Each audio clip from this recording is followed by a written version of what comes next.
Muito bem, aqui quem está falando é o apóstolo Arilei e nós vamos dar aqui uma sequência de uma revelação simples, porém profunda, diante daquilo que o Senhor quer dissertar o coração dos seus filhos. Bom, então vamos lá. A primeira coisa que a gente tem que entender é diante do tema que eu falei para vocês, né? E o tema é o seguinte: quem sou eu? Então é muito difícil dizer quem nós somos. Por que é difícil? Porque, na verdade, nós nunca tivemos o trabalho de nos descobrirmos. Você sabe como é que a gente leva a vida? Como Zeca Pagodinho. Deixa a vida me levar, vida leva eu. E aí, a vida só te leva pro buraco. A vida só te leva pra tristeza, pra angústia, pro problema. Porque é mais fácil você deixar a vida correr frouxa do que você fazer com que a vida seja o reflexo de atitudes inteligentes, profundas e espirituais. Dá muito mais trabalho ser profundo, reflexivo e espiritual. Agora, você ser simplesmente nada é mais fácil. Relapso nas coisas. É verdade. Então é muito mais simples, muito mais fácil isso. Então, a gente vai entender que dentro da igreja, vou repetir aqui, no mínimo nós temos 10 tipos de pessoas. Então vamos lá. De 9 a 10 tipos de pessoas, tem até mais. Mas vamos traçar pelo menos essa ideia aqui. Então, vamos lá. E esse é um problema hoje dentro da igreja, porque das 10, só 3 ou 4 é que Deus realmente vai receber na glória, né? E aí eu vou explicar. Primeiro, crente. Em momento nenhum na Bíblia você vai ver Jesus chamando crente. Por quê? Qual é a conotação da palavra crente? Crente é alguém que crê em algo superior. Ele tem uma crença. Ponto. Quando eu olho para isso, eu observo que tipo de sentimento tem dentro de mim. É importante lembrar que eu não estou falando da nomenclatura usada aqui fora. A gente tem que ser maduro também para entender o que Deus está falando dentro. Porque senão a gente vai pegar isso aqui, não, mas então é errado falar crente? Não, não é que é errado. Eu quero que você entenda o que significa para saber o que você é. Lá fora você vai dizer, fulano é crente, eu sou crente, tá. Mas dentro de você, você também é um crente? Ou você é mais do que isso? Então, o importante não é o que os outros achem, mas é o que você tem certeza dentro. Então eu quero passar, não o que o mundo vê, mas o que Deus vê dentro de você. Então tenta ensinar essa parte, né? Então, se crente é aquele que crê em algo superior a ele, o que vai acontecer?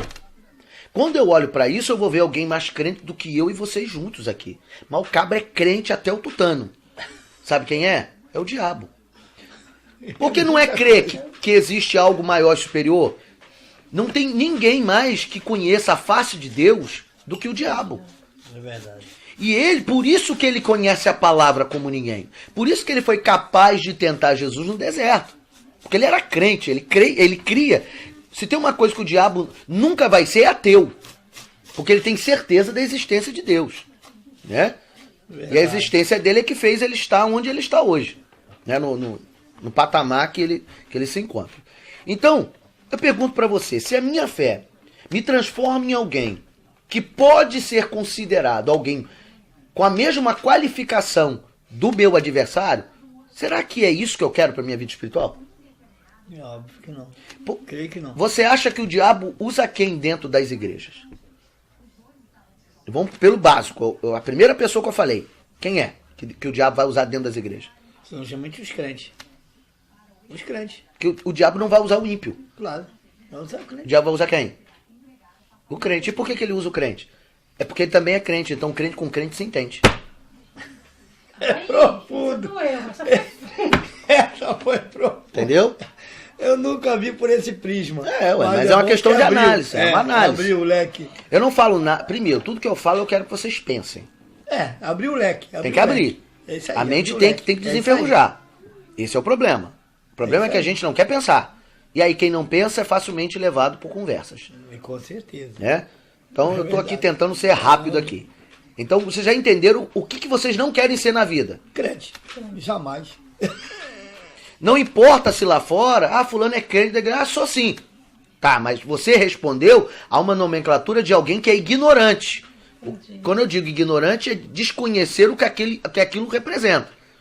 Né? Porque existe uma diferença de ignorância para grosso. Não é a mesma coisa, também tem que ser entendido. Tem gente que é grosso, o outro é ignorante, né? Ignorante no sentido de não saber, né? Às vezes é bom também, sabe, que as pessoas conhecer um pouquinho do português, para poder entender as coisas espirituais também. O português ajuda bastante. Mas vamos lá. Eu não vou dar aula de português aqui, até porque eu não sou bom nisso. Mas enfim. Outro tipo de classe de pessoa que existe dentro da igreja. Evangélico. Me mostra na Bíblia aonde Deus vai convidar os evangélicos para morar com ele na glória. Se você me provar. Em nenhuma parte da Bíblia tem isso. Não existe. Não existe. Aí você pergunta. O que é ser evangélico? Fácil. Ser evangélico é pertencer a uma denominação. É pertencer a uma religião. O problema é que religião não salva ninguém. Então, o crente que cresceu um pouco mais e virou evangélico, então ele agora ama a sua religião, ele agora entrega a sua vida àquela religião porque ele entendeu que ali ele encontrou a salvação, mas ele encontrou a salvação, mas ainda não encontrou a sua verdadeira vocação. A salvação ele encontrou, mas e a vocação terrena? Eita, isso é muito profundo. Entendeu? Então, o evangélico, ele tem a igreja como base da sua vida espiritual. Tá certo? Tá. Mas é só isso? Não. Por quê?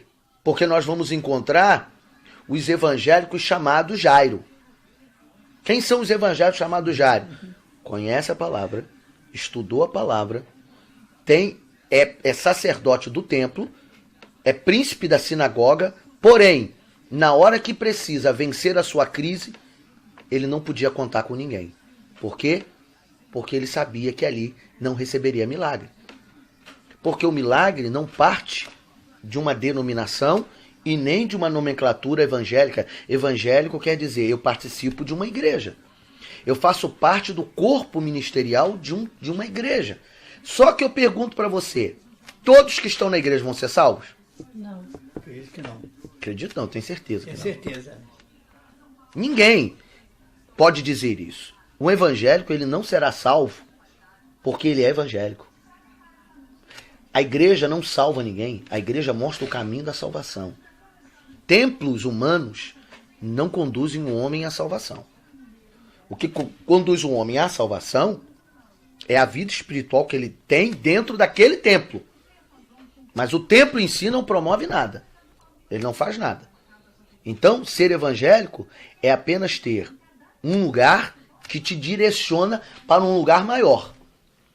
Porque o que significa a palavra religião? Religare. Ou seja, que liga o homem a algo. Só que existe só a religião que nós conhecemos? Existe a religião budista, islamista, seitas heréticas, né, que eu não vou citar, candomblé, umbanda, quimbanda e tantas outras religiões que todas, e aí eu vou quebrar um paradigma que se vocês falam, eu vou pedir para vocês não falarem a partir de agora, porque agora eu vou ensinar. Tem gente que contesta quando alguém diz assim, eu sou da igreja tal, sou da religião tal, porque eu creio que todas as religiões levam a Deus. Aí os evangélicos, muito cheios de Deus, diz assim, eu te repreendo no nome de Jesus, porque o único, não é todas as religiões que levam a Deus, não. Eu vou dizer para você que toda religião leva a Deus sim. E eu vou provar para vocês. Toda. Qualquer uma que você me pensar aí, não tem uma que tá fora. Todas. E eu vou explicar. Eu disse para você que o conceito que eu tô falando da onde? Eu tô falando do final. Certo. Porque a Bíblia diz que todo joelho se dobrará e toda língua confessará que só o Senhor é Deus. O budista vai, o umbandista vai, o evangélico vai, o católico vai, o macumbeiro vai, até o ateu vai. Então todas as religiões vão levar a Deus, porque Deus não virá a terra. Deus trará a terra para ele. Então você, vamos ter que estar de cara com ele, no trono, no grande dia, no tribunal. Então todo mundo não vai passar pelo julgamento? Com certeza. Então toda religião leva ou não leva a Deus? Leva sim. Leva ou não leva? Levo. Então, a partir de hoje, vocês entenderam que essa frase é correta. Só que, infelizmente, eu vou dizer aonde é que ela vai se aplicar do jeito certo. Todas as religiões levam à salvação? Não. Não, aí não. Agora, toda religião leva a Deus. Profundo. Entendeu? Me dá uma pregação boa isso aí. Tô 2 anos pregando isso. Isso dá uma pregação muito boa, meu pastor. Isso é muito profundo. Você tá falando aqui, eu tô viajando. Então, Sabe, pastor, você tá falando aí, eu tô viajando aqui assim, ó. porque é entendimento, gente. Isso é uma questão de entendimento. Então já provei pra vocês. Esse aqui tá limpo. Se quiser botar outro cafezinho, você já tá frito. Não, pode botar mais café aqui que a gente esquenta. Tá Não, tudo rapaz, certo. ele tá gelado. Tá gelado. Então- Rogério. Serve aí, pastor. Então, Aí, meu pastor, eu já pega provei aquela pra xícara vocês que vocês não querem ser mais crentes, Não, nem muito menos evangélico. certo? Certo. Por quê? Porque o evangélico, ele ao invés de carregar a unção do reino, ele carrega o dogma que esse reino traz. E reino de Deus não traz dogma. Quem traz dogma é o reino terreno. É o homem mesmo, né? É o próprio homem, É, exatamente. tá? Então, o que é dogma? É tudo aquilo que me separa do real encontro com Deus. Agora, tem que ter regra. As regras, elas existem para dar um homem direção. Mas temos que ter cuidado para que elas não sejam produtoras de uma pessoa como um dia Jairo foi, né? Que na hora do grande milagre ele foi encontrar com quem tinha o milagre. Porque quem tinha o milagre não era o templo e nem a sinagoga. Quem tinha o milagre era Jesus, que é o que morreu por mim e por você. Então quem tem o meu milagre é Jesus. Aí alguém vai dizer assim, já me preparo já, não é o caso de vocês. Mas se tivesse alguém aqui, ímpio de dizer, é por isso que eu digo que eu não preciso ir para a igreja. Né? Olhando por esse lado, então para que eu vou na igreja? Vou te dizer para que você vai na igreja. Porque Jesus morre para que todos possam se arrepender dos seus pecados, confessar a Ele e mudar as suas práticas de vida. Só que dentro de casa ninguém muda a prática de vida. Na rua ninguém muda a prática de vida. Lendo o livro ninguém muda a prática de vida. Você só muda a prática de vida porque Deus instituiu pastores para ensinar a palavra e a palavra corrigir você. Só que essa palavra ela não é pregada como está sendo pregada aqui hoje na casa de vocês. Isso são casos raros. Que a casa de vocês virou um templo do Espírito de Deus. Um templo de mensagem. Mas são casos raros. Ninguém consegue ouvir a palavra e aqui, daqui a pouco podia um chamar, o outro perturbar, o telefone que toca. E aí você perde a concentração. Então a igreja, ela é o local separado para você se alimentar, se preencher, ser ministrado e entender qual tipo de vida você tem que viver. E a pergunta que eu tenho para fazer é a seguinte: quando eu me preparo e me resguardo, eu me preparo e me resguardo para viver dentro da igreja ou fora da igreja? Fora da igreja. Essa é a maior questão. O problema é que as pessoas se preparam dentro da igreja só para a igreja. É muito profundo, dá uma boa pregação isso também. Entendeu? Mas vamos lá que eu não tenho tempo, ainda tenho que responder a minha irmã. E aí nós vamos para o terceiro tipo de pessoa. Esse tipo de pessoa eu nem considero porque na verdade infelizmente está existindo nos nossos dias. Que é o gospel. É o movimento gospel. O que significa a palavra gospel? Significa evangelho, tá? Em inglês significa evangelho. Só que a pergunta que eu tenho a fazer é o seguinte. Qual de vocês aqui é americano? Ninguém, né? Vocês são o quê? Brasileiro? Brasileiro. Então, se é brasileiro, então a palavra é evangelho. Quando eu insiro na minha vida ou na minha alma, eu permito que essa palavra seja real, aí sou eu que estou dizendo, eu tenho um grande medo, porque o que esta palavra pode representar? Pode não representar para alguns, mas infelizmente representa para a maioria. A palavra gospel, quando foi inserida no nosso contexto, ela foi inserida para um único motivo. E isso é incontestável. Foi para atrair pessoas para uma moda e dentro dessa moda falar de Jesus. Desde quando Jesus está precisando que alguém invente moda para falar dele? Por exemplo, eu sou cantor gospel, eu sou pregador gospel, eu vendo blusa gospel, tudo gospel. Mas por quê? Porque quando eu falo isso, eu sou bem aceito onde eu chego. Ah, você, qual é a sua religião? Eu sou gospel. Ah, você é cantor? Sou. Como você canta? Eu canto música gospel. Pô, legal, cara. Agora chega no meio de uma rapaziada e diz assim, não, eu canto música de igreja. As pessoas torcem o nariz. Mas a palavra gospel normalizou, trouxe um brilho, trouxe um charme. Ah, me poupe. A Bíblia diz que se eu tiver vergonha de Deus ou de Jesus, ele também se envergonhará de mim. Então eu não tenho que ter vergonha de dizer quem eu sou. Eu tenho que assumir quem eu sou. Eu sou sim, sou servo, eu sou filho de Deus, eu sou tenho a minha vida espiritual, vou para a igreja e eu canto música que agrada ao Senhor e papapá, torcer o nariz, o problema é seu, mas eu quero adorar o meu Deus. Agradar aquele que nos chamou. Por quê? Porque quando isso, infelizmente, ocorre, eu tenho medo, porque quando a pessoa assume esse papel, que eu sou cantor gospel, eu sou fulano gospel, eu na minha concepção, essa pessoa, de alguma forma, ela está se escondendo atrás dessa palavra para promover o talento que Deus deu a ela. Só que o talento que Deus deu a ela, deu para que ela anunciasse o evangelho e não o gospel. O gospel só serve se for lá nos Estados Unidos. Eu não sei falar inglês, mas se fosse, eu diria em português e concluiria com essa palavra. Ide por todo mundo e pregai o gospel, mas se eu estivesse lá. Porque aqui, ide por todo mundo e pregai o evangelho. Acabou, irmão. Não tem que inventar moda. O problema é esse. As pessoas querem trazer um Jesus com uma nova roupagem. Um Jesus moderno, um Jesus com jaquetão, um Jesus com tupete, cheio com de brinco style. na orelha. Não estou falando quem usa contra, mas estão tentando fazer de Jesus um cara na moda. E ele é um cara que ele foi o que ele é. E não muda. Acabou. Ele é o mesmo. Ele é o mesmo ontem, hoje e eternamente. Fim. Não adianta tentar colocar moda nisso. Isso não vai funcionar. Essa moda traz resultados humanos. E os resultados espirituais? Eu encho uma igreja com movimento gospel. Eu quero saber se eu vou encher o mesmo céu da mesma forma que eu enchi uma igreja com movimento gospel.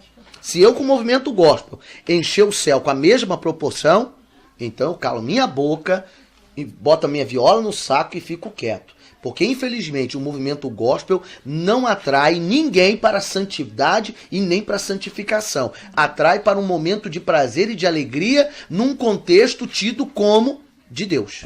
Verdade, momentâneo. Entendeu? É verdade. Então eu pergunto, quer ser crente? Eu não. Evangélico também? Gospel piorou. Piorou. E, poxa, então eu já sei. Então eu sou o quê? Protestante. Né? Eu não. E por que eu não sou protestante? O que tá de errado? Não tem nada de errado. Eu só tenho que entender o que significa. E aí a gente tem que ir para a história. O que é você dizer eu sou protestante? Eu dizer eu sou protestante, eu estou dizendo que eu faço parte de um movimento protestante. Esse movimento eu tenho que saber quem foi que fez, para quê e o que aconteceu. Quem fez esse movimento foi Martinho Lutero. Martinho Lutero, quando ele coloca as 95 teses na porta da igreja, ele está colocando as verdades bíblicas, contrapondo as mentiras heréticas daquela igreja. Então, ele está fazendo uma reforma protestante diante da sua igreja. Então, a pergunta que eu tenho a fazer a você, que eu não preciso ouvir sua resposta, mas vou fazer. Que igreja foi essa que Martinho Lutero protestou?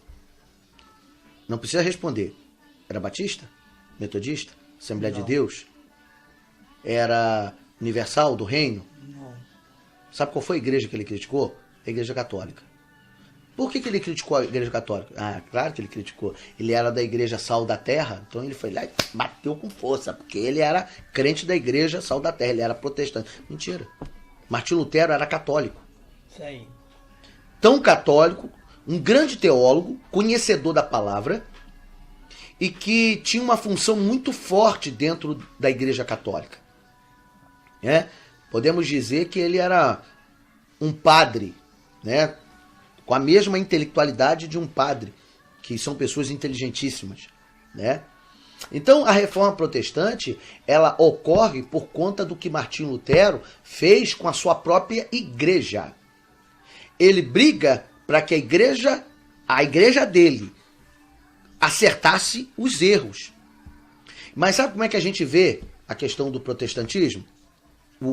O crente, o evangélico, o gospel da atualidade, o protestante da atualidade, sabe como é que ele enxerga? Ele enxerga da seguinte forma: sou eu que vou mostrar ao mundo quem é que está certo, quem é que está errado. Ó, a Igreja Católica está errada ali. A Igreja Universal também está errada. Ó, a Igreja Batista aqui dali não vai para o céu não. Ó, aqui, e começa a protestar contra as religiões. Como aí? Desde quando Jesus veio para protestar contra a religião? Tanto que o próprio Jesus, ele ia dentro dos templos para glorificar e exaltar o nome do Senhor. O que ele fazia era mostrar a palavra do jeito certo. Ele não criticava a igreja, ele criticava a atitude pessoal de pessoas. E trazia a luz da palavra para que as pessoas vivessem uma vida de santidade. Então a minha briga e a sua briga não é contra a igreja de ninguém. Ó, eu não tenho que falar mal da macumba. Esse é o mal do protestante. Eu não tenho que brigar com a igreja A, com a igreja B, porque lá a igreja está errada. Eu não tenho que brigar porque fulano não vai para o céu, porque aquela igreja é do capeta. O problema é que a pessoa vê o protestantismo como um movimento de protestar contra a igreja dos outros, quando, na verdade, Martinho Lutero protestou contra a sua própria igreja. Então, se você quer ser protestante, então eu vou ensinar. Para ser protestante, você tem que ser protestante contra o lugar que você mesmo congrega. Ah, então eu posso falar? Pode, mas primeiro você vai ter que fazer uma coisa. Quem era Martinho Lutero? Era um habilidoso homem na palavra. O mal é que tem um monte de gente que quer protestar a igreja, mas não sabe nem o que significa batismo. Não sabe nem o porquê que ele está ali dentro. Como é que você vai criticar uma coisa que você desconhece? Então, para você dizer que vai protestar, no mínimo você tem que saber o que você está falando. E para você protestar, você está tentando trazer a luz da verdade da palavra. E é por isso que existiam os crentes de Bereia. Os crentes de Bereia, eles protestavam tudo aquilo que não estava na palavra. Isso é protestar. Isso é ser protestante. O que eu estou fazendo com vocês aqui? Eu estou protestando com vocês. Isso que é ser protestante. Só que ninguém vê o protestantismo desta forma. Porque a reforma protestante foi o que deu a força à igreja para ela ganhar esse corpo naqueles dias. Porque aí muita gente viu os erros. E ali a igreja cresceu, se fortaleceu, porque elas entraram em uma verdade, a verdade da palavra. Então a reforma protestante foi importantíssima. Mas isso não significa que eu sou protestante. Quem foi protestante foi Martinho Lutero. Eu sou resultado do protestantismo. Vocês estão entendendo? Sim. Então eu sou resultado do protestantismo. Ótimo, beleza, maravilha. Só que se eu tenho que protestar, eu tenho que protestar por aquilo que eu conheço. Agora, como é que eu abro a boca a protestar da vida do irmão se a minha vida está um caos? Então eu já não posso protestar. Para você protestar de alguém, tu tem que estar no azeite. Tu tem que estar fininho. E a pergunta que eu tenho para você, que não quer calar. Quem é que não tem pecado aqui? É que atira a primeira pedra. Sabe qual foi o resultado que eu tirei dessa conclusão toda? É que a gente tem que botar a viola no saco, ficar quieto, servir o Senhor e ficar bem quietinho. Porque o tiro vai sair pela culata. Todo mundo tem telhado de vidro. Então para de falar, para de protestar. O melhor é servir. O melhor é adorar em espírito e em verdade, para evitar o problema maior lá na frente. Que a Bíblia diz que com a mesma medida com que julgardes, sereis. Então, se você protestar, se prepara que alguém também vai protestar contra a sua vida. Se você está forte e firme e garante o couro, então vai com força que eu estou contigo.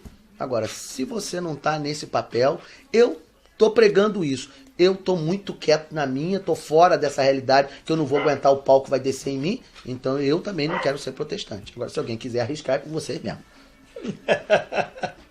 Amém? Jesus, Amém. amém. Amém. Então, deixa eu tomar aqui meu café. Café gelado. Não botou adoçante? Botei. Então, depois do protestantismo, Pega mais bolo, pastor. nós vamos encontrar a multidão. O que é a multidão? A multidão foi um dos maiores problemas de Jesus. A multidão sempre foi um problema para Jesus. Se você for para a Bíblia, você vai encontrar a multidão. Aí você vai falar assim, então, graças a Deus que a minha igreja é pequena. E quem disse para você que a multidão que eu estou falando é relacionado a tamanho de igreja? Existe igreja de 10 membros que tem uma multidão, ou tem uma pessoa que tem um sentimento da multidão da Bíblia. Então eu não estou falando de número, eu estou falando de sentimento. Tem gente que tem um sentimento da multidão. E qual é o sentimento da multidão? Jesus andou com multidões, mas ele não curou todas as multidões que ele andou.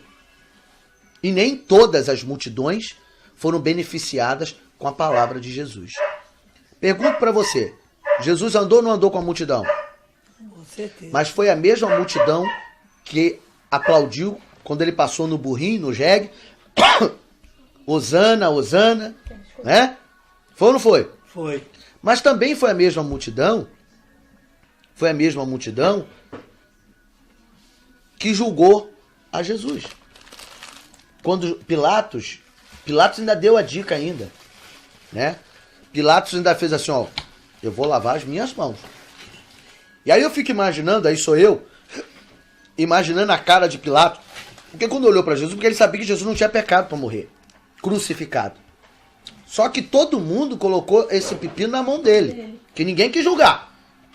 Roda para lá, roda para cá, caiu na mão de quem? De Pilatos. Pilatos viu que Jesus não era culpado de crime algum para ser julgado. Porém, como existia uma força política para a condenação de Jesus, é importante lembrar que Jesus não foi crucificado porque ele era o Filho de Deus. Jesus foi crucificado porque existia uma força política para tentar arrancar a força dele como ser diante daquelas pessoas. Porque se as pessoas tivessem noção que ele realmente era o Filho de Deus, ninguém crucificava ele. Com certeza. No mínimo, era uma atitude inteligente. Caso, pastor, ali o ato era político. Era político, sem sombra de dúvida. Por quê? Porque todos tinham medo de perder o poder. E Jesus estava ganhando fama e notoriedade. Se existisse campanha eleitoral e ele botasse a plaquinha "Vote em Jesus" e a sua vida vai mudar, ele ganhava de lavada. Então tinham medo que Jesus se transformasse em um líder incontestável politicamente e que tomasse o poder da mão dos poderosos. Então Jesus morre por causa do poder. Não é porque ele era filho de Deus. Filho de Deus é num conceito espiritual. Mas na verdade ele morre porque existiam politicamente pessoas que tinham necessidade de ver Jesus morrer. Porque se ele não morresse, ele era um perigo para o poder público. É importante dizer isso também. Se ele fosse apenas um perigo espiritual, ninguém tinha medo dele. Ele é só um pastor. Ele é só um pastor que está pregando aí, está pregando a palavra lá. Não incomoda. Só que eles viram Jesus politicamente conduzir o povo com força, porque onde Jesus ia, o povo ia Atrás. Então onde ele ia tinha uma Não. multidão. Mas uma multidão que entristecia o coração dele todos os dias. E aí eu vou para a Bíblia e vocês vão ver que Deus tem problema com multidão. Aí você vai pensar que nada. Porque lembra da multidão que ele alimentou na primeira multiplicação? E na segunda, olha como é que Deus abençoou a multidão. E quem disse para você que Jesus realiza a multiplicação e ele estava abençoando aquele povo? Se você parar para pensar, você vai ver o que Jesus fez. Em todas as duas multiplicações, tanto os discípulos quanto o próprio Jesus tinham a noção de uma coisa. Todos disseram o seguinte: Jesus, o senhor já pregou aí há várias horas, na primeira multiplicação. E depois, na segunda multiplicação de Jesus, o senhor já está falando há 3 dias. Como é que o senhor vai despedir essa multidão com fome? Esse povo vai morrer no meio do caminho. Resumindo, sabe o que os discípulos estavam dizendo? Jesus, se o senhor largar esse povo agora, depois do senhor ter pregado a palavra, com fome, esse povo vai sentar o pau no senhor. Mas vai falar mal demais. Ele não é o filho de Deus? Deixou a gente com fome nem para dar um lanche? Então Jesus, quando faz a multiplicação, ele não faz porque ele queria ver o milagre acontecer. Tremendo. Porque ele não foi para fazer multiplicação, ele foi para pregar a palavra. Só que quando ele termina, ele percebe que o povo estava há tanto tempo e os discípulos ficaram com medo da multidão se revoltar. Jesus vai, o que vocês têm aí, gente? Agora lascou, o que vocês têm aí? Nós temos 5 pães e 2 peixinhos. Me dá esse negócio aí pra cá, porque senão a chapa vai esquentar. Em outras palavras, né? É verdade, é verdade. Então vamos lá. Tanto, eu vou falar algo pra vocês que depois vocês vão pra Bíblia e vocês vão perceber. Nas 2 multiplicações, Jesus, antes de murmurar, escute até o final. Nas 2, porque o que eu vou falar é um negócio complicado. Nas 2 multiplicações, Jesus não multiplicou nem pão e nem peixe. Eu vou comer pão, vou tomar o café, vai deixar vocês com raiva. Eu vou provar para vocês que Jesus não multiplicou. Nossa. Nós crescemos a vida inteira aprendendo isso, né? Foi. Daqui a pouco você pega a Bíblia e depois você vai ver se eu estou falando bobagem ou não. Tá na Bíblia. Até no curso que a gente faz, pastor, teologia. Tá Sim, lá, eu aprendi isso também. Só que eu aprendi. Eu não estou dizendo que o texto, que a palavra está errada. Eu só vou te mostrar aonde nós pensamos errado. A palavra está certa, porque a palavra está lá. Somos nós que temos a ideia errada. É verdade. Você sabe o que Jesus fez?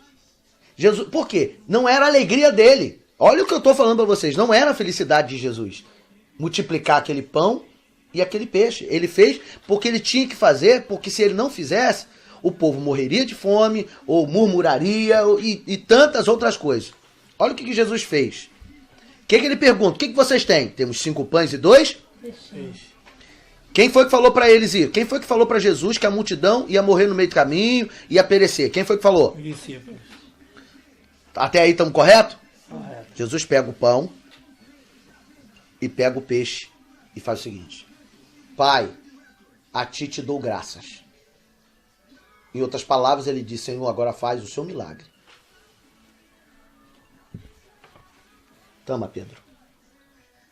Tama, Tiago. Tama, João. Tama, Bartolomeu. Tama. Vocês estão com o pão aí na mão? Estamos. Então ele deve ter cortou o pão, porque tinha 5, eram 12. Então ele cortou o pão. E deu a cada um. Ele dividiu 5 pães em 12 pedaços. Até aí, tem multiplicação? Não é fácil pegar 5 pães e transformar em 12 pedaços? Dá ou não dá? Vocês não fazem isso? É verdade. Faz ou não faz? Faz. É Bíblia. E matemática.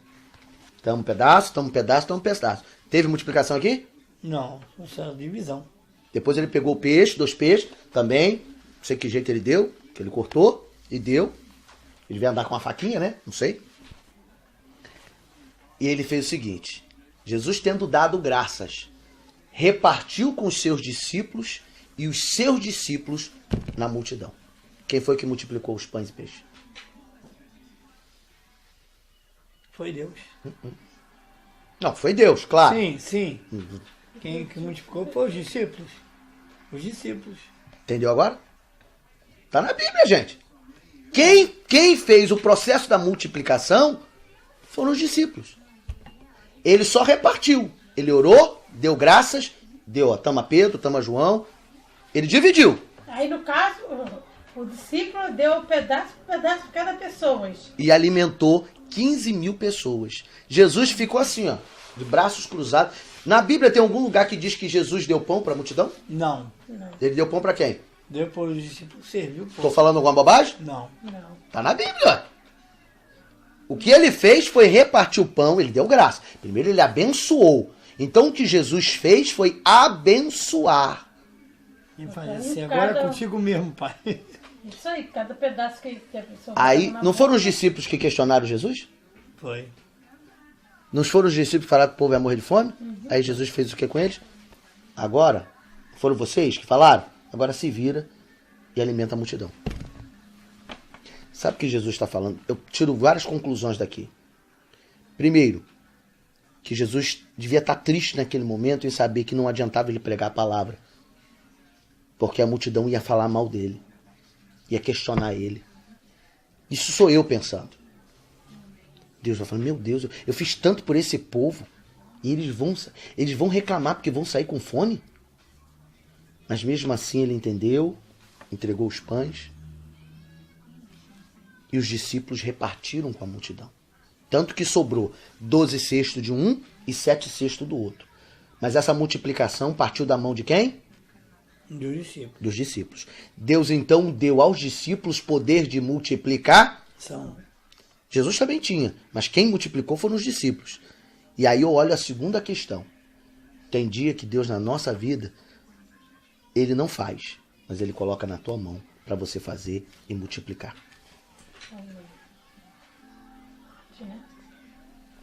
Amém? Também pelo simples fato que eu peguei isso, estou falando, pelo simples fato que quem questionou Jesus foi os discípulos. Foi os discípulos. Então Jesus, você agora segura a batata aí. Segura a batata e se vira. E se vira. E foi o que aconteceu. Sabe por quê? Porque os discípulos foram protestantes. É isso aí. Profundo demais. Isso Vou chamar você para vir jantar agora, para poder você dar mais... Né? A gente aprende. Então, né? A multidão sempre foi problema para Jesus. A mulher do fluxo de sangue. Quem foi? Eu fico feliz com a multidão da mulher do fluxo de sangue, né? Porque a multidão foi a prova viva do amor pelo ser humano.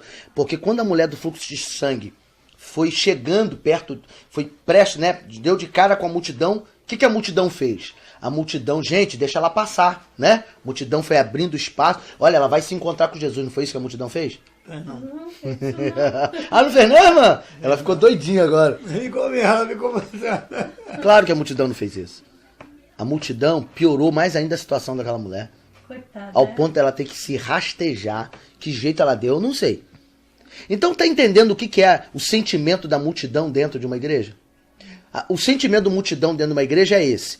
Jesus está entregando a palavra, mas se eu não orar e não fizer um milagre, não adianta. Essa mensagem não foi boa, não. Não teve milagre, não teve multiplicação de pão. Porque se ele pregar e no final não entregar uma revelação para mim, esse culto foi uma droga. É verdade. Ou eu tô errado? Tá certíssimo. Então, o que acontece? Que a palavra já é revelada e que a pessoa quer mais. Não, mas tem que sair. Se não sair, tem que sair com um pedacinho de pão. Entendeu? Tem que sair com um pedacinho de pão, senão não adiantou não adiantou horas pregando e 3 dias pregando. Só isso não é o suficiente. É por isso que eu preguei na vigília 3 horas e 20. E se saiu, e não fiz milagre nenhum, porque a palavra é o próprio milagre. Exatamente, é a palavra revelada. Entendeu? E ainda tem gente que saiu, eu tenho certeza, um ou outro, uma minoria, e que disse, poxa, eu vi isso tudo, ele nem para orar pela minha vida para fazer um milagre. Né? Eu não vi paralítico. Nossa, né? como Deus falou. Então, a multidão, ela dificultou a chegada da mulher que precisava de um milagre. Você sabe o que a multidão faz? O sentimento, tá, gente? Pessoas que têm esse sentimento. Jesus era referência de milagre. Ou era referência da palavra de milagre. Se eu não sou referência de milagre, eu sou referência daquele que tem uma palavra que pode gerar um milagre, ok? Ok. Quantas pessoas estão dentro da igreja que quando vem um carente, um pobre, um necessitado, uma mulher do fluxo de sangue, morrendo, e ele tenta chegar no pastor, mas tem uma multidão que diz, o que você vai fazer lá? Não, você não pode falar com ele agora não. Não, ele não pode te atender. As pessoas te atrapalham de chegar perto do homem de Deus.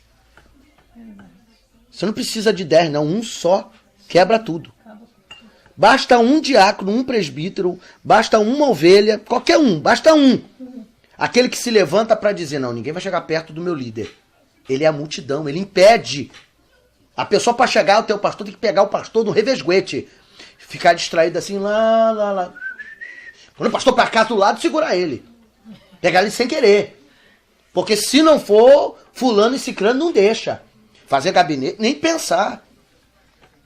Tipo assim, você não quis falar comigo? Qual foi a dificuldade que você encontrou? Nenhuma.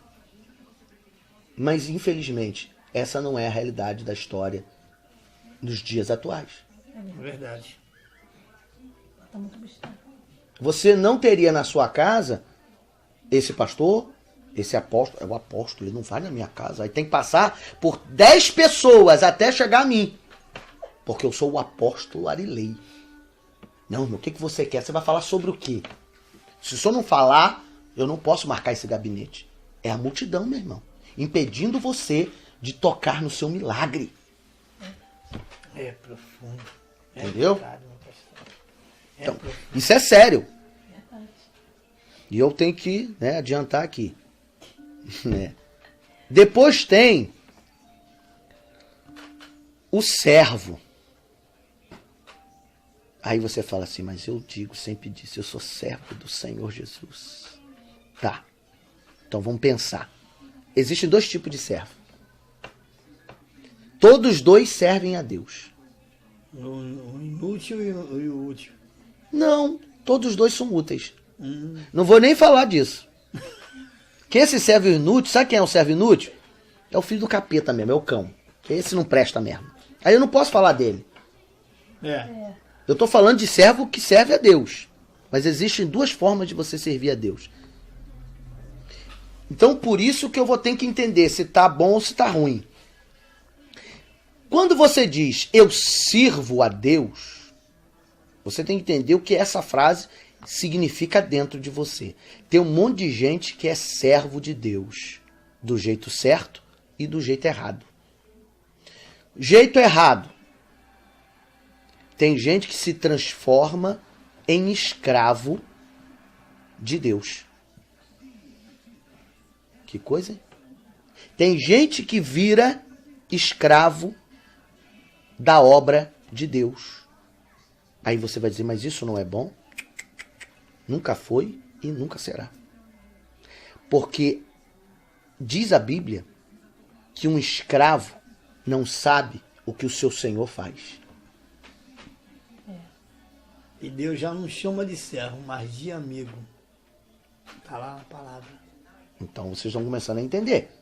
Só que mesmo que você diga, eu sou servo de Deus, então eu vou te mostrar como tem dentro da igreja. Cara, olha só, eu nunca tive essa visão. Então, mas Deus me trouxe aqui para te trazer ela. Caramba, eu nunca tive essa visão, meu pastor. Então, o que vai acontecer? Tremendo. Então, o que vai acontecer? Quando eu digo que tem um servo, todos os dois servem a Deus, mas tem o errado e tem o certo, existe aquele que serve a Deus, você olha para ele está servindo a Deus, e você não vê defeito nele. Ele é um servo fiel a Deus dentro da igreja. O problema é que você não vê defeito nele. Aí eu estou falando de dois servos, um errado e um certo, só que mesmo o errado você não vê defeito nele. E agora, chupa essa manga. Como é que eu vou descobrir agora se eu sou servo certo ou se eu servo errado, se qualquer um que olhar para mim como servo não vai ver defeito em mim? Vou explicar. Deus não chamou você para ser escravo dele, e sim para colaborar, ajudar e ser um parceiro. É diferente. Escravo faz por obrigação. Ou servo, né? Tem servo que faz por obrigação. Vou colocar a palavra servo apenas. O servo faz por obrigação ou ele é escravo daquilo que ele faz. Exemplo. Tem diácono que se tirar ele da porta, ele morre. Tem tesoureiro, se tirar ele da tesouraria, ele morre. Tem secretário que se tirar ele da secretaria, ele morre. Tem baterista que se tirar da bateria, ele morre. Guitarrista, se tirar da guitarra, ele morre. Do teclado, ele morre. Do louvor, ele morre. Se tirar ele da escala de pregação da igreja, ele morre. Sabe por quê? Porque ele é servo errado. Do jeito errado. Não é que ele é servo errado. Ele é servo do jeito errado. Ele se tornou escravo da portaria, escravo da tesouraria, escravo da secretaria, escravo da bateria, escravo da guitarra, escravo do baixo, escravo do teclado, escravo do louvor, escravo da coreografia. Ele diz, eu não posso faltar ao culto hoje porque hoje eu canto.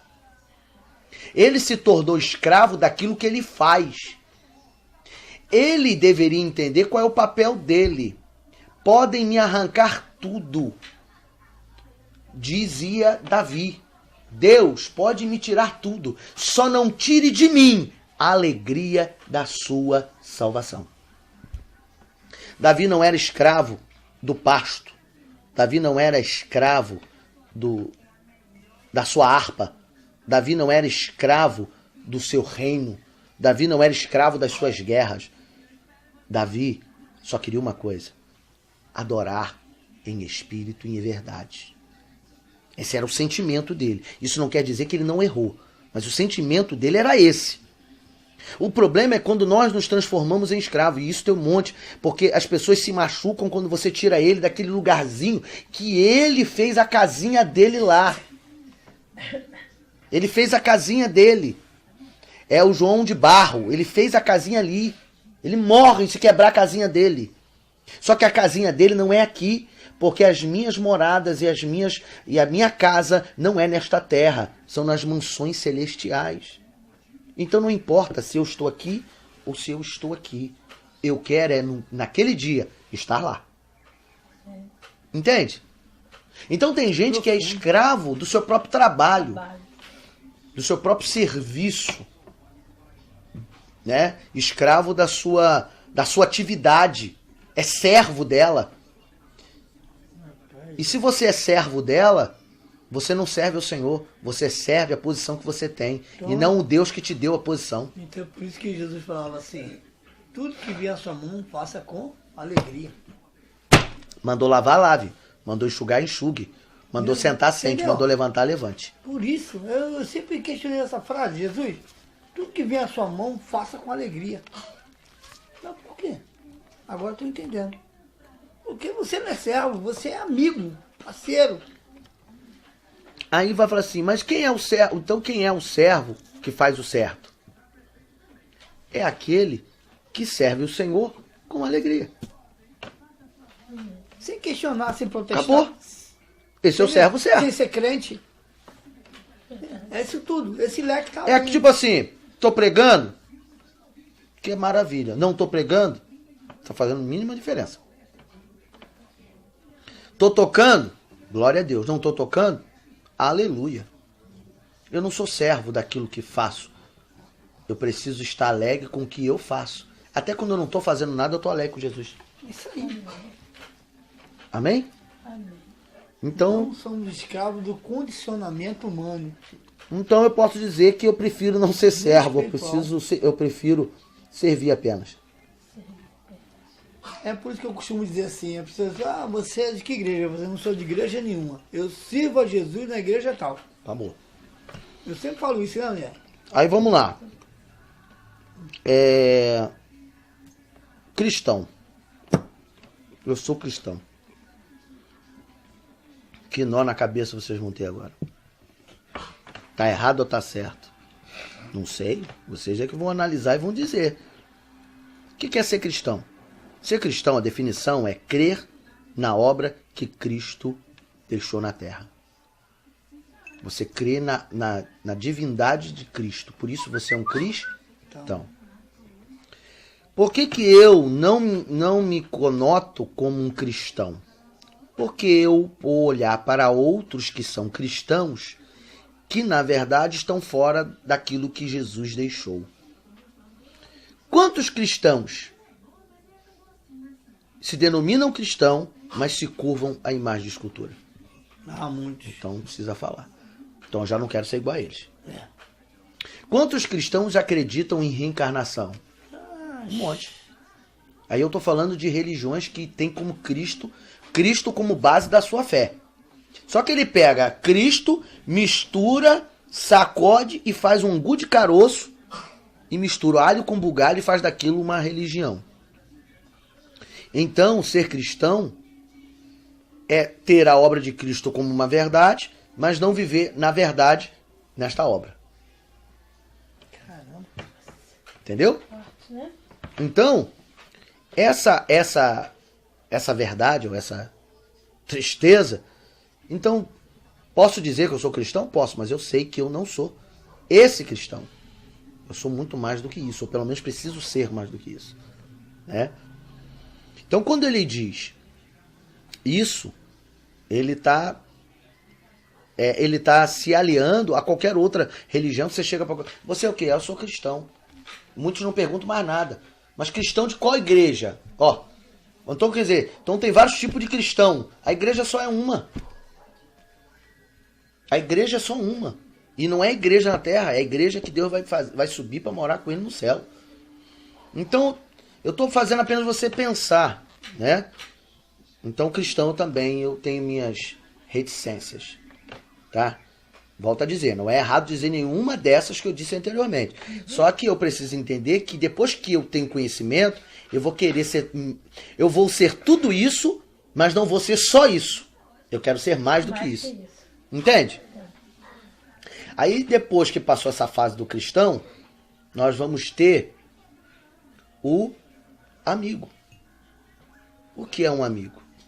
Um amigo é aquele que deixou de ser servo, porque Jesus gostou tanto dele, ele fez tudo com tanto carinho, que ele disse o seguinte: já não mais vos chamo de servo, mas de amigos. Amigo é amigo, não estou falando esse amigo que tem por aí não, eu digo amigo. Amigo chora junto, amigo ri junto, amigo passa fome junto, amigo traz um saco, uma cesta básica quando o outro amigo está passando necessidade. Amigo, muitas vezes, não pode resolver o problema desse outro amigo, mas está chorando junto com ele com o mesmo problema. Então é assim, um amigo para Deus tem que ser assim. E uma outra coisa, amigo e amizade de verdade é uma via de mão dupla. Não é uma via de uma única mão. Porque a pior coisa do mundo é você ter um amigo que só você é amigo. Na hora que você precisa, ele nunca é seu amigo. Então isso não é amizade. Então se você diz ser amigo de Deus, lembre-se que Deus jamais, a Bíblia diz que ele jamais negará a si mesmo porque ele é fiel. Ele vela pela sua palavra. Porém, ele quer ver essa mesma amizade vindo de você. Então se a via é só de ida e não de volta, você pode ter certeza que ele vai continuar sendo seu amigo, mas as benesses que você poderia receber, você não vai receber. Por quê? Porque ele só vai abençoar quem também é amigo. Ele só vai gerar bênção quem também é amigo. Então, para ser amigo de Deus, você recebe a amizade de Deus, mas você também é obrigado, com amor no coração, em ser amigo dele. Se você não for amigo, não adianta. E depois tem o quê que eu estou correndo? Tudo isso é numa igreja só, hein? Tem tudo isso. Tudo isso tem dentro de uma igreja. Tem os filhos. Os filhos é a parte mais preciosa que Deus tem. E ele diz o seguinte: filhinhos, não pequeis, mas se pecar, tem um advogado fiel. Então ele me chama e te chama de filhinhos, mesmo quando a gente peca. Então, para ser filho de Deus, não quer dizer que você seja a prova de erros, mas que você ama tanto a Deus que os seus erros são perdoados pela sua condição de amar a Ele como filho e de honrá-lo como filho e Ele como pai. E um pai ama o seu filho, mas ele ama um filho que é correto como filho, mesmo que ele erre. É verdade. Entende? Entendi. Então, mas por que primeiro eu falei a palavra amigo e não filho? Porque eu disse que de todos que eu disse, eu agora comecei a citar as duas primeiras, que Deus tem uma simpatia. Amigo, filho. Mas por que eu disse amigo? Porque tem muito filho que não é amigo. Então primeiro você tem que ser amigo, para depois você ser filho. Nossa. Se não for amigo, você nunca vai ser filho. Vai ter dificuldade de ser filho de Deus. Entendeu? Primeiro você tem que ter amizade com seu pai, para depois você se transformar o filho querido e amado dele.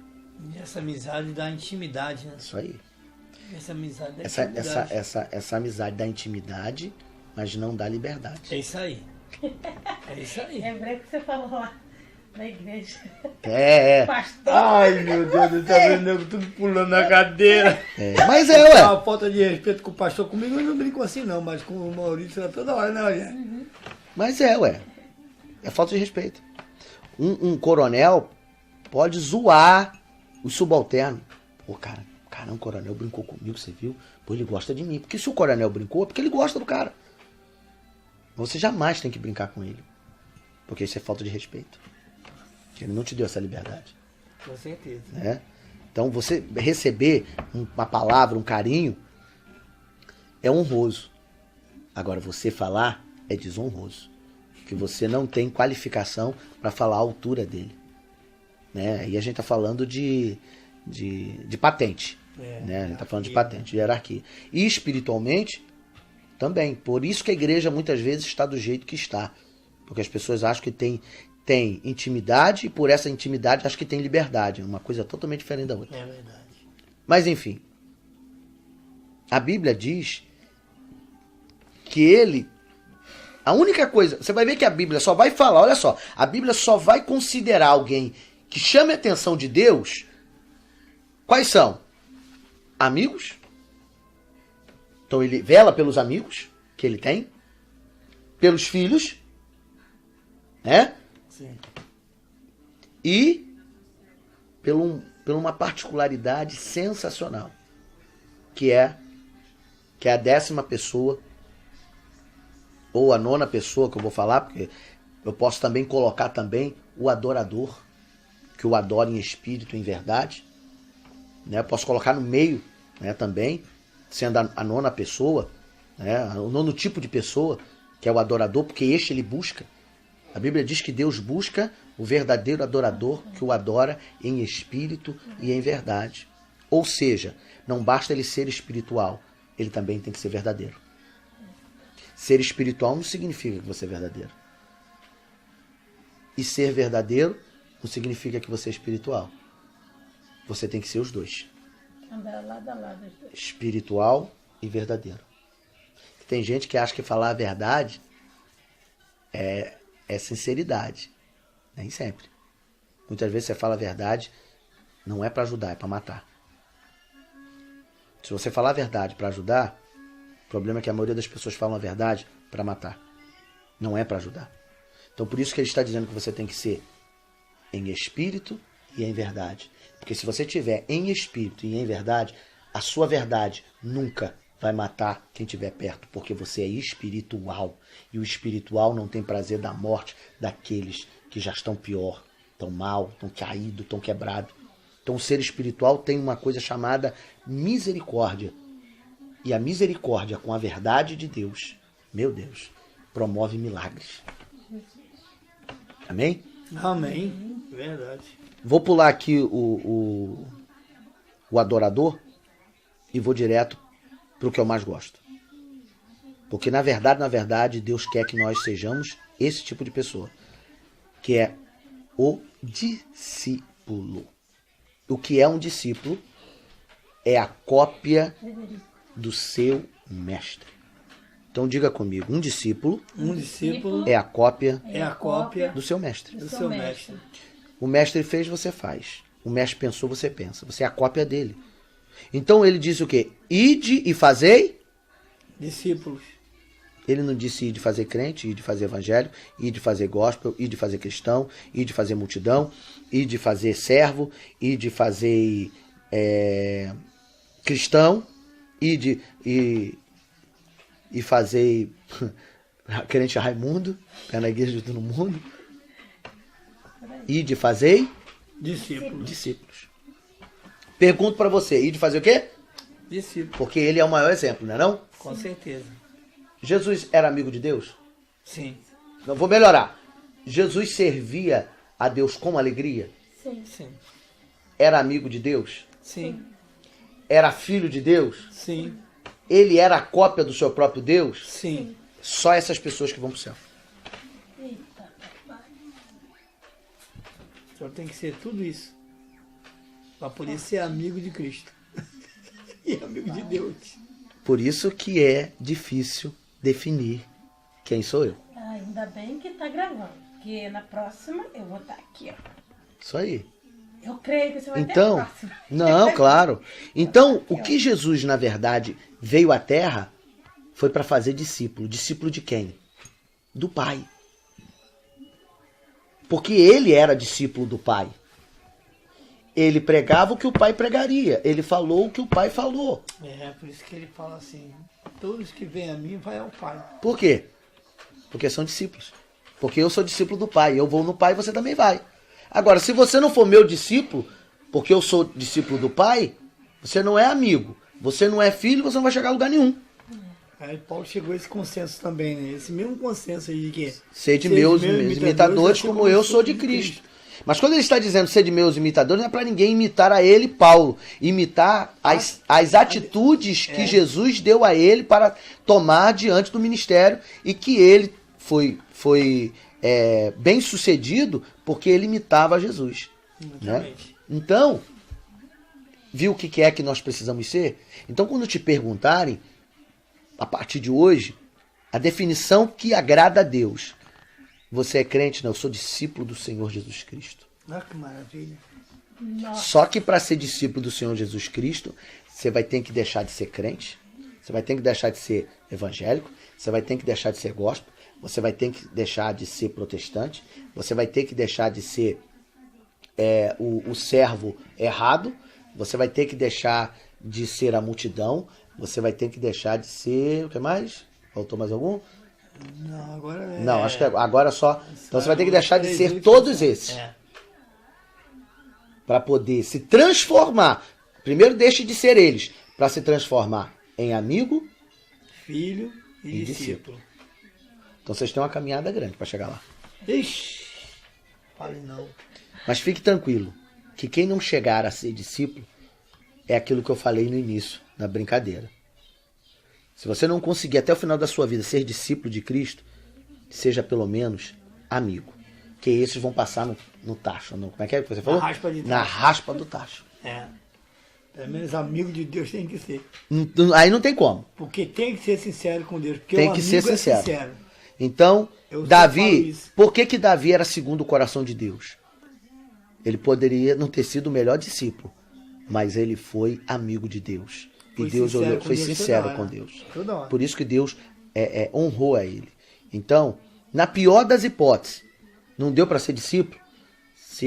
Faça de tudo para ser amigo, porque ele vai levar para o céu os amigos, os filhos e os discípulos.